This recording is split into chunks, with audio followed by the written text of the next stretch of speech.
The theme for week 1 in comp class is how to succeed in comp class. So part of that is understanding how we learn. And to get there, I'm using slides and information that come to us from this super smart professor from Wayne State University. Her name is Angela Sickler. She runs their study skills department. She's presented here at PPCC. And what I want you to take away from this is not her name. You probably won't remember it. But I want you to remember that finding sources is not a sign of weakness. Finding a source means that you've done your homework, you've done your research, and you trust the person that's there. So because she studies study skills, I trust her and I use her information to help you guys be better learners. So sometimes I will say super smart person from such and such university. Really what I'm saying is I found some good sources and I want to share it with you. This is what we're going to go over today. I've broken it down into 2 separate videos. We're going to do a warm-up. We'll talk about how the brain really works and how we believe the brain works, which may be different. We're going to talk about common difficulties that people have in learning. We're going to discuss how to improve our comprehension. That's probably one of the better things that we'll learn here. And then we're going to talk about the mind-body connection, because what's going on in our life, physically and mentally and emotionally, does impact our ability to learn. And then we're going to do some practice exercises for this. All right, so first thing I want you to look at and figure out if you think it's true or false. Students' interests or talents stem from whether they are right-brained or left-brained. True or false? It's a myth. The implication of the left brain, right brain myth is that some people are better than others or more suited than others to certain tasks as a consequence of their brain structure. This is not true. So you'll oftentimes, you'll hear people say, oh, I'm left brain, so that's not going to work for me. It's not true, actually.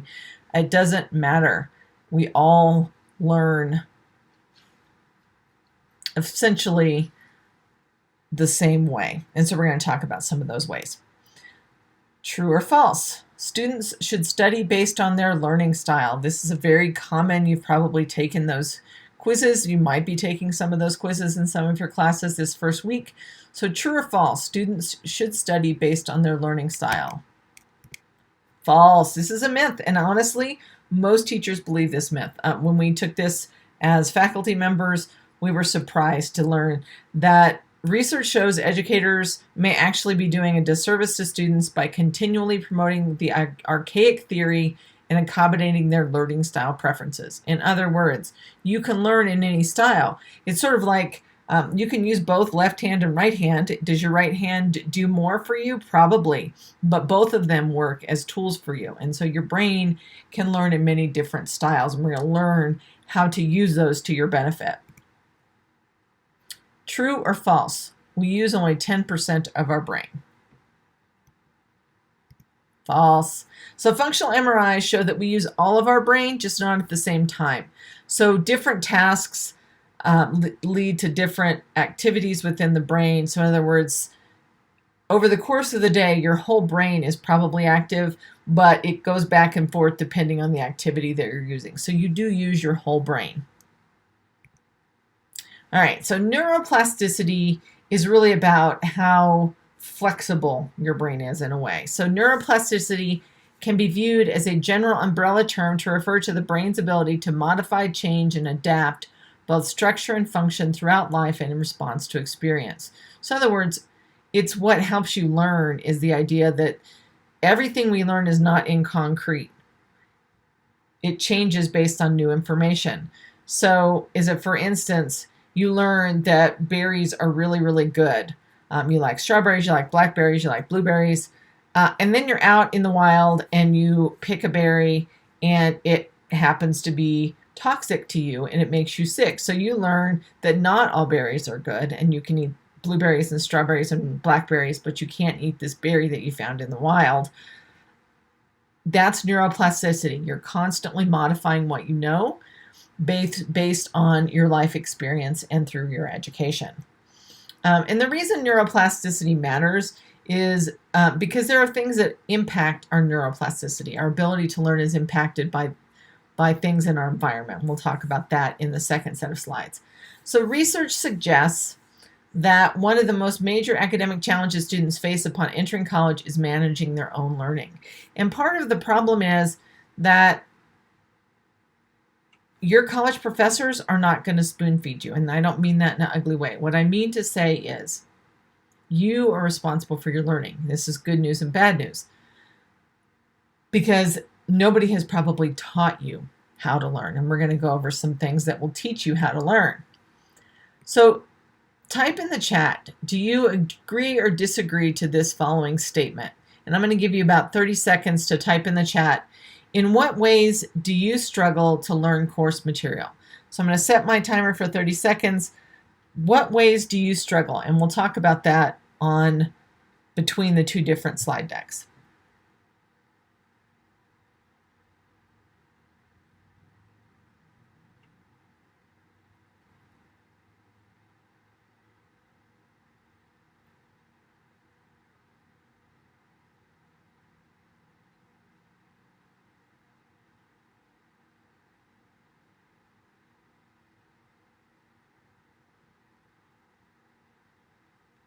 All right, your time is up.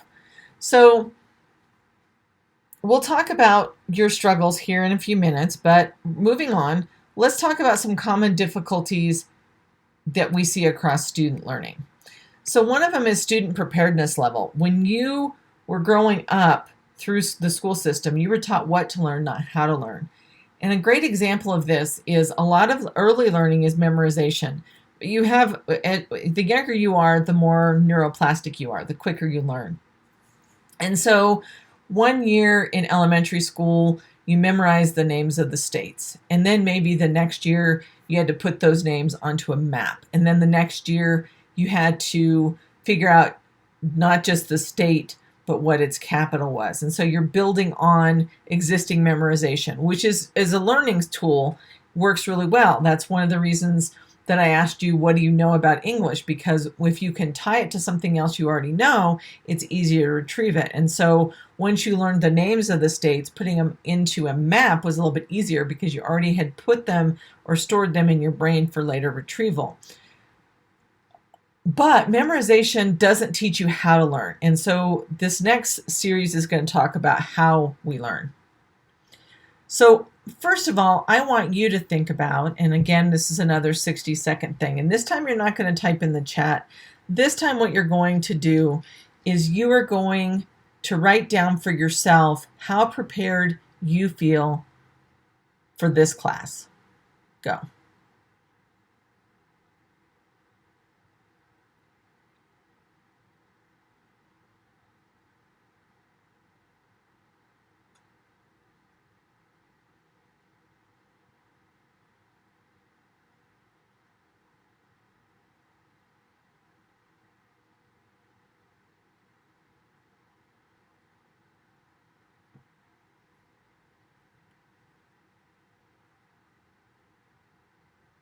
All right, time is up. That 30 seconds goes fast if you write slow. And if you're a fast writer, then boom, that was super fast. Or super slow because you'd already written it really fast. All right, so one of the things that gets in our way with learning is the illusion of knowing. So the first studies on this showed that the phenomenon is the belief or comprehension that comprehension has been attained. In other words, you believe that you have attained comprehension, you know what this is about, when in reality, comprehension wasn't achieved. So that's what the illusion of knowing is. Unwarranted confidence can cause lower exam scores as it leads students to assume they've mastered the material, still they studied less. So overconfidence can stem from the amount of time and energy that you've devoted to exam prep. And one of the ways that I was guilty of as a student is cramming. And so I felt like, man, I was up all night. I know this backwards and forwards. But that amount of time was not effective time studying. So I didn't know it as well as I thought I did. So how harmless is texting in class? This is a great question. Researchers have found that 30% of information is lost when texting during a lecture. So this means that the highest that you can possibly score on a quiz if you're texting in class is 70%. So if you had your phone out and you weren't paying attention, bring your focus back to the screen because you really need to hear this. If you are texting, or in the case where I can't physically see you, doing something that's not related to class, the best you can hope for is a 70%. Hopefully that's not what you're looking for, because that's the best case scenario. That means that a D and an F are still potentialities.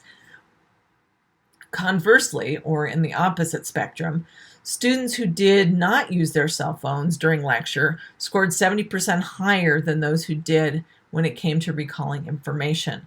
So one of the things that you can do to best prepare yourself for success is to make sure that you're paying attention. Put away the phone, put away distractions. And this is a hard one for me, don't listen to music necessarily. There are exceptions to that, but for the most part, limit your distractions. You will do 70% better than those who have the distractions in their environment. Which leads us to multitasking. We're going to do an activity here that demonstrates why multitasking doesn't work. We think it does. It's a big fat lie. But I love this image because it shows a student like trying to text behind their back. You guys are at home, so I won't necessarily see you texting behind your back, so you just probably have it right there on the desk. But it does impact your grade. And I do a couple things that are really mean because I've learned. One is I will randomly call on students during a lecture to answer a question. And if you're not paying attention, you're going to miss that question, and then you're going to lose your discussion points. Because I do still do participation points as part of your grade for this class. The other thing that I will do is that if you're not present in class, in the course, in our Discord, when we do question of the day in the morning, then you don't get counted as attendance for the day. So you have to be there on time and paying attention. And then we'll look at why multitasking doesn't work here when we're done with this particular slide deck. So here are things that don't work. Going over your notes. Oftentimes we as students do this. It's not an effective way to study. Cramming, this was my number one sin the first time I went through college. I've tried several times. Cramming doesn't work. Aimlessly highlighting, we'll talk about that during annotations. Aimlessly highlighting just makes your book really colorful and you earn less money on when you try and resell it. So aimless highlighting, there is intentional highlighting because we're going to talk about annotations, but just blindly highlighting everything doesn't do you a dang bit of good. Repeatedly rereading the text. If you didn't get it the first time, you're probably not going to get it the second time. You may need to slow down. You may need to break it into smaller bites for yourself, and we'll look at what that means. But if you're just rereading it, but the comprehension isn't there, you're not doing yourself any good. And then trying to memorize without understanding without understanding the content. So it may have worked to help you remember your times tables or the states, but overall memorization doesn't help you to understand content. You really need that contextual clue to help your brain figure out how to pull this information back into the forefront of your mind. All right, and stress can be a barrier to learning. So here's a couple things that add to our stress as students. One of them is imposter syndrome. Imposter syndrome is that voice in our head that says, we're too old, we're too young, I can't do this because I have kids, my high school math teacher told me I wasn't college ready. Whatever it is that makes you doubt yourself and doubt that you should be here, I need you to tell that voice to shut up. And I don't often use the word shut up. But realistically, those voices in your head are disrupting and stressing your learning process. So they need to go away, and you need to ignore them if you can, have a conversation with them if you need to, but get the idea out of your head that you don't belong here. You do belong here. Course material intimidation. I was always good in English. English never stressed me out. Not great in math. Math always stressed me out. So it just being in a math class was stress. Financial stress. If you are worried about being homeless or paying your bills or paying your tuition or buying food, those financial stressors are going to impact your learning. You only have so much bandwidth as a student. As a human being, we have so much bandwidth. And if all that bandwidth is filled up with financial stress, you're not going to be able to concentrate on the coursework. And the same thing applies to family stress. So if you're fighting with your sibling because you have been in the house with them since March and you despise them at this point. Those kind of stressors, relationship stressors, interpersonal relationship stressors, those kinds of things are going to impact your ability to learn. And then personal and social stressors. And this is one of the reasons why I said I've been to college many times. The first time I tried to go to college, I fell victim, or I allowed myself to fall victim to, or I chose, you pick the verb that you want. My friends would want to go out and drink on the weekends instead of studying. And even though I'd kind of grown up pretty straight-laced, I fell easily into this peer pressure of going out to party or drink with friends. So I didn't finish school. I ended up joining the military. So those personal and social stressors can impact your learning if you let them interfere. And it's your job to figure out how to curtail some of these stressors. All right, so let's talk about learning and how we do it. So what I want you to do first is I'm going to give you, I think on this one, I'm going to give you about 45 seconds, because what I want you to do is write down what you know about English composition. As much as you can in 45 seconds. Go.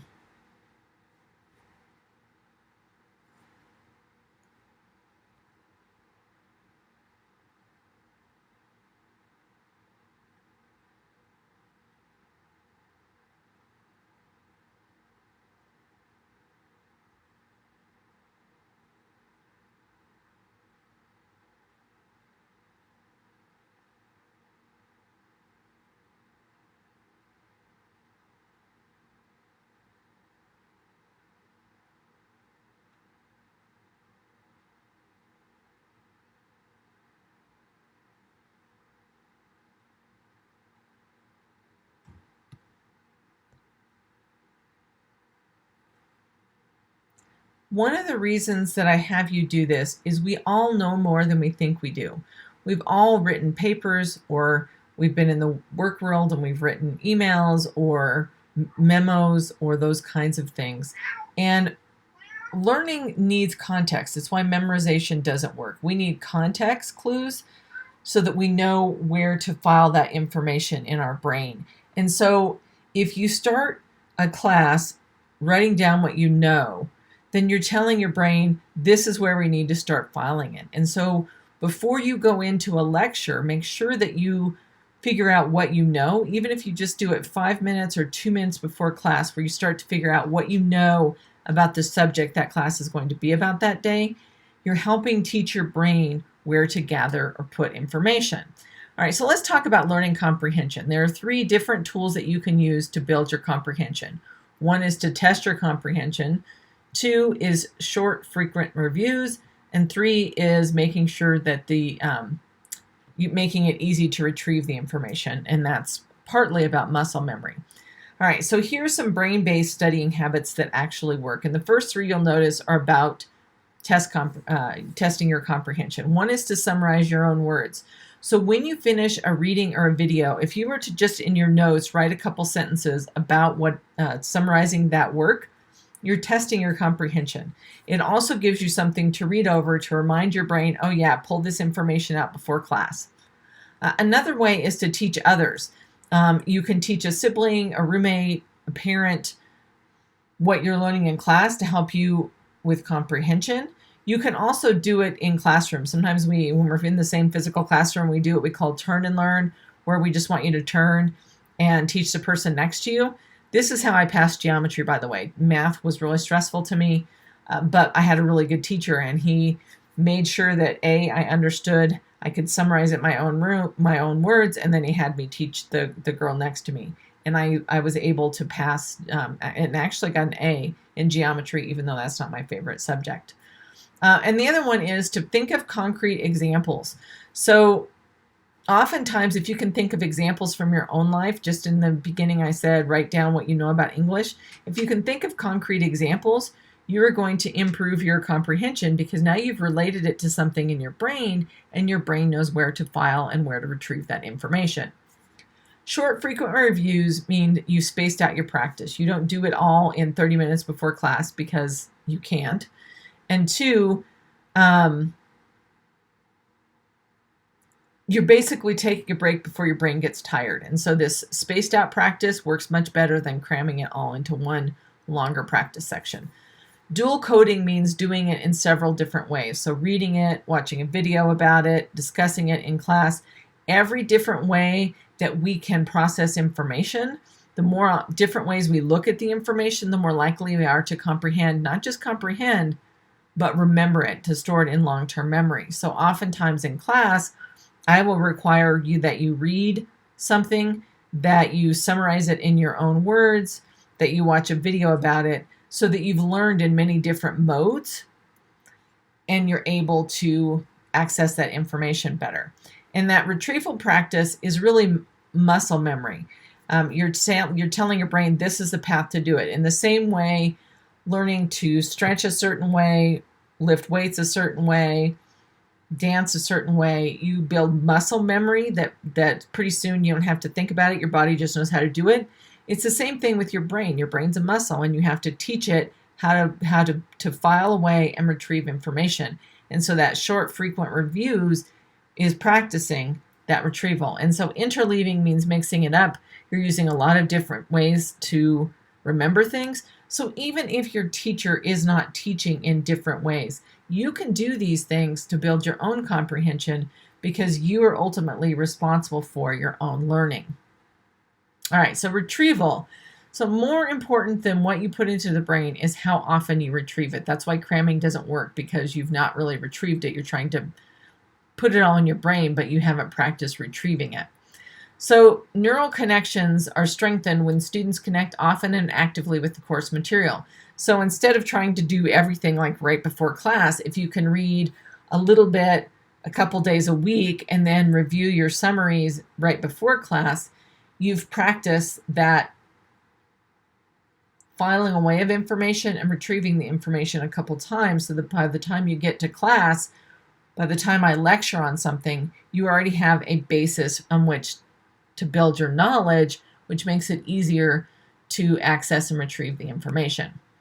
So, applying this to a test, and the really good news for my class is we don't have tests. Like, I will occasionally put quizzes in there, but I don't do comprehensive exams because I don't believe that's the way you learn to write. And not everybody does well on tests. But you're going to have to take tests in college. So what can you do to help yourself? Figure out what you need to know. And sometimes your professor will help you. They'll give you a list of things that are going to be on the next test or that are going to be on the final.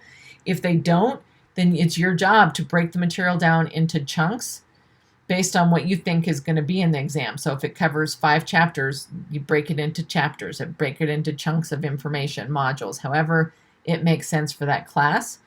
And then figure out how well you know it. How well you know it. So in other words, figure out or evaluate your mastery of each section. Like, I don't remember that, but wow, that section was really interesting, and I know that really well.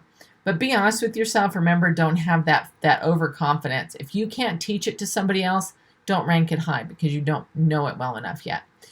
And then after you figure out how well you've mastered it, break it down into study sessions.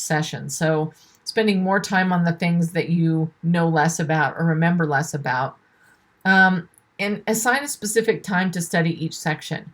One thing you can do for classes like anatomy, physiology, or some upper level math classes, or basic math if you're like me and it's not your strength, join a study group and have everybody master one section and then share notes. And you can do that using something like Quizlet, or you can do physical index cards if you're able to have a physical classroom. But find a way to do this for exam prep, and you will succeed better than if you crammed. All right, so here's our takeaways from this first video. Listen to your instructor and figure out what is the big picture of the subject or assignment. So today's big picture is how to succeed in Comp 1. Read and watch supplementary resources. I always have additional resources. Make sure you're learning, that you keep investigating and keep challenging yourself to learn in these different modes, particularly when your comprehension is less. Another thing you can do is write a short summary of your homework as a pre-lecture prep. So in other words, if I assign 15 pages of reading and a video, right before class, if you will try and summarize what those things were about, or read your summaries and then write down what you remember from those readings and videos, you're going to teach your brain this is how to retrieve the information, and you're going to give your brain places to attach the knowledge in future as you get more information. Summarize. So we're going to summarize in your own words. Do the smaller assignments. In my class, I always have low stakes assignments, like we're going to build an MLA template. Make sure you do those, because those, even though it's not worth a lot of points, you're teaching yourself little pieces of the bigger puzzle along the way so that you can master them before you get a high stakes assignment that you don't want to score badly on. And then when we're in the physical classroom, do the turn and teach or turn and learn thing, where you turn to the person next to you, maybe as you're walking out, like, what was that about? I don't really, like, hey, this was really cool. What'd you take away? So try and build relationships with those people who sit near you in a physical class, or those here in the online classes, that you can start quizzing yourself about the information. So that's it for video 1. We're going to do some in-class activities and then have video 2.